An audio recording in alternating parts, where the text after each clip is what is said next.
আসসালামু আলাইকুম। প্রেম পিপাসা অনলাইন বিডির পক্ষ থেকে সবাইকে স্বাগত জানাচ্ছি আজকে ভিডিওতে। বন্ধুরা, আজকে ভিডিওতে আপনাদেরকে দেখাবো Eastern Bank Limited PLC Bangladesh এর ব্যাংকে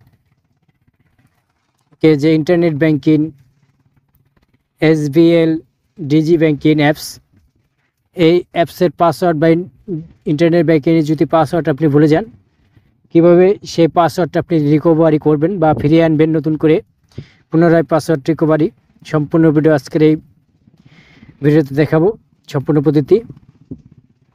তা চলুন ভিডিওটা শুরু করি। বন্ধুরা, ভিডিওটা শুরু করার আগে একটা রিকোয়েস্ট, আপনারা যদি আমার এই চ্যানেল নতুন হয়ে থাকেন অতি দ্রুত চ্যানেলটি সাবস্ক্রাইব করবেন, এবং যারা সাবস্ক্রাইব করেছেন তাদেরকে অসংখ্য ধন্যবাদ। আর কিভাবে ডিজি ব্যাংকে রেজিস্ট্রেশন করবেন বা কী কী সার্ভিস আছে সেই ধরনের ভিডিও এই ভিডিওর নিচে দেওয়া আছে, দেখে নেবেন। এবং আমার আরেকটি চ্যানেল রয়েছে air direct mobile bank BD, এই লিখে সার্চ দিলে কোনো স্পেস দেবেন না, সার্চ দিলে পর আপনার চ্যানেলটি চলে আসবে। সেখানে এই এসবিআই বা অন্য অন্য ইন্টারনেট ব্যাংকিং বা অন্য অন্য যে ভিডিওগুলো আছে সকল ভিডিও দেখা যাবে। যদি না দেখে থাকেন এই ভিডিওর নিচে ডিসক্রিপশন বক্সে চ্যানেলের লিঙ্ক দিয়ে দেবো, আপনারা দেখে নেবেন। তো বন্ধুরা, চলুন ভিডিওটা শুরু করি। প্রথমে আপনাদেরকে স্ট্যান্ডার্ড ব্যাংকের যে মোবাইল অ্যাপস ডিজি ব্যাংকিং সেখানে প্রবেশ করতে হবে। প্রবেশ করার পর এখান থেকে আপনি যে কোনো একটা অপশনে ক্লিক করবেন, সেটা যেই অপশন হোক না কেন, যে কোনো একটা অপশন ক্লিক করার পর আপনাকে নিয়ে যাবে তাদের যে ফিউচার, সেখানে ফিউচারগুলো দেখতে পারবেন ডিজি ব্যাংকিংয়ের বা ডিজি ব্যাংকিংয়ের যে মোবাইল অ্যাপস সব ইন্ট্রোডাকশনগুলো দেখতে পারবেন। এখানে কম্পিউটার ভার্সন ব্যবহার করতে পারবেন সবগুলোই। এখান থেকে আপনি যে কোনো একটা অপশন চয়েস করার পর আপনার এই অপশনটা আসবে। এই অপশনে আসার পর আপনি এখানে লগ ইন করার জন্য, যেহেতু আপনি বারবার চেষ্টা করছেন লগ ইন করার জন্য কিন্তু লগ ইন করতে পারেন নাই, আপনার ইউজার আইডি বা পাসওয়ার্ডটা লক হয়ে গেছে, সেজন্য আপনাকে সরাসরি forget user ID or password এই অপশন নিচে লগ ইন বাটন যে অপশনটা, সেখানে তার নিচে লেখা আসবে সেই forget user ID or password এই অপশনে ক্লিক করে দেবেন। ক্লিক করার পর আপনাকে এখানে দুইটা তথ্য দিতে হবে এই পাসওয়ার্ড রিকভারি বা ইউজার আইডি লক খোলার জন্য। এক হচ্ছে আপনার স্ট্যান্ডার্ড ব্যাংকের যে অ্যাকাউন্ট নম্বর আছে 11 সংখ্যা, সেই অ্যাকাউন্ট নম্বর, এবং আপনি যে ওই অ্যাকাউন্টটা খোলার সময় যে মোবাইল নম্বরটা দিয়েছিলেন বা এই ডিজি ব্যাংকিং রেজিস্ট্রেশন করার সময় যে মোবাইল নম্বর দেওয়া হয়েছিল সেই মোবাইল নম্বর দেবেন।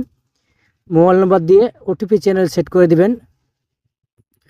মোবাইল নম্বর দিয়ে ওটিপি চ্যানেল সেট করে দেবেন। ওটিপি চ্যানেল এখানে আপনি ইমেলেও ওটিপি নিতে পারবেন অথবা মোবাইলে SMS-এর মাধ্যমেও ওটিপি নিতে পারবেন। আপনি যেটা নিতে চান সেটা সিলেক্ট করে সাবমিট ওটিপি অপশনে ক্লিক করে দেবেন।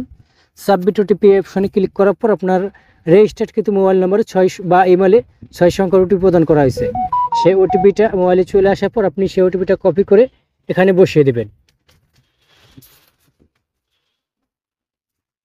কপি করে বসিয়ে দিয়ে সাবমিট ওটিপি অপশনে ক্লিক করে দেবেন। সাবমিট ওটিপি অপশনে ক্লিক করার পর আপনাকে সরাসরি এসবিএল এর যে log in temporary user ID এবং পাসওয়ার্ড আপনাকে পাঠিয়ে দেওয়া হবে, সেই ইউজার আইডি এবং পাসওয়ার্ড দিয়ে আপনি লগ ইন করবেন।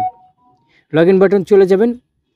মোবাইলে আপনাকে ইউজার আইডি এবং পাসওয়ার্ড পাঠিয়ে দেওয়া হয়েছে লগ ইন করার জন্য অন টাইমভাবে, সেই যে ইউজার আইডি এবং পাসওয়ার্ড অন টাইমভাবে পাঠানো হয়েছে সেই ইউজার আইডি এবং পাসওয়ার্ড আপনি লগ ইন করবেন।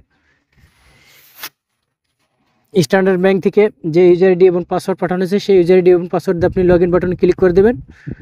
বসিয়ে লগ ইন বাটন ক্লিক করে দেওয়ার পর একটু লোডিং নেবেন। লোডিং নেওয়ার পর আপনাকে পাসওয়ার্ড চেঞ্জ করার জন্য একটা অপশন দেওয়া হয়েছে। পাসওয়ার্ড চেঞ্জ করার জন্য অপশন দেওয়া হবে, সেখানে আপনি নতুন পাসওয়ার্ড এবং প্রথম টেম্পোরারি পাসওয়ার্ড দেওয়া লাগবে এবং নিউ পাসওয়ার্ড কনফার্ম পাসওয়ার্ড দিয়ে পাসওয়ার্ড রিসেট করতে হবে। টেম্পোরারি পাসওয়ার্ড হচ্ছে আপনাকে যে পাসওয়ার্ডটা দিয়ে আপনি লগ ইন করলেন, যে পাসওয়ার্ডটা আপনাকে প্রদান করা হইলো অন টাইমভাবে সেই পাসওয়ার্ডটা দিতে হবে। যে নতুনভাবে যে পাসওয়ার্ডটা পাইছেন অন টাইমভাবে 6 সংখ্যা যে পাসওয়ার্ডটা দেওয়া হয়েছে লগ ইন করার জন্য সেই পাসওয়ার্ডটা দেবেন এবং আপনার নিজের মতো করে একটা পাসওয়ার্ড দেবেন। হতে পারে আপনার ইমেলের কিছু সংখ্যা দিয়ে পাসওয়ার্ড, বা আপনার ঠিকানা, বা আপনার নাম, বা আপনার ফ্যামিলির কারো নাম, এই বা আপনার প্রিয় কিছু দিয়ে আপনি পাসওয়ার্ড তৈরি করে নিতে পারেন, যাতে পাসওয়ার্ডটা আপনি ভুলে না যান, মনে রাখতে পারেন। সেই ধরনের পাসওয়ার্ড দেবেন। কী ধরনের পাসওয়ার্ড দেবেন আমি এই যে ভিডিওর নিচে দেওয়া হয়েছে ডিসক্রিপশন বক্সে বা স্ক্রিনে দেখুন, যে দেখুন এই যে স্ক্রিনে দেখানো যাচ্ছে যে পাসওয়ার্ডটা এই ধরনের হবে। পাসওয়ার্ডটা বড় হাতের ইংরেজির অক্ষর প্রথম দিতে হবে, তারপর ছোট হাতে ইংরেজির অক্ষর কিছু সংখ্যা দিতে হবে, তারপর আপনি 0 থেকে 9 পর্যন্ত যে কোনো সংখ্যা দিতে হবে, 2টা বা 3টা বা 4টা, তারপরে হ্যাশ, @ বা অ্যান্ড এই সকল কিছু চিহ্ন আছে, সেই সকল চিহ্নর কিছু অংশ আপনার ওখানে দিতে হবে।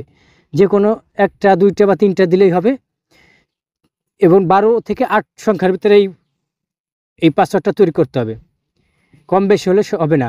এই সম্পূর্ণ পাসওয়ার্ডটা টেম্পোরারি পাসওয়ার্ড, নিউ পাসওয়ার্ড এবং কনফার্ম পাসওয়ার্ড দেবেন, এবং নিচে দেখুন রিসেট পাসওয়ার্ড যে বাটনটা, সেখানে আপনি ক্লিক করে দেবেন। রিসেট পাসওয়ার্ডে ক্লিক করে দেওয়ার পর আপনাকে দেখাচ্ছে রং পাসওয়ার্ড, মানে কি পাসওয়ার্ডটা একটু ভুল হয়েছে, যে কারণে রং। এখন আমি যাচাই করে পুনরায় দেখব যে পাসওয়ার্ডটা কী সমস্যা হয়েছে।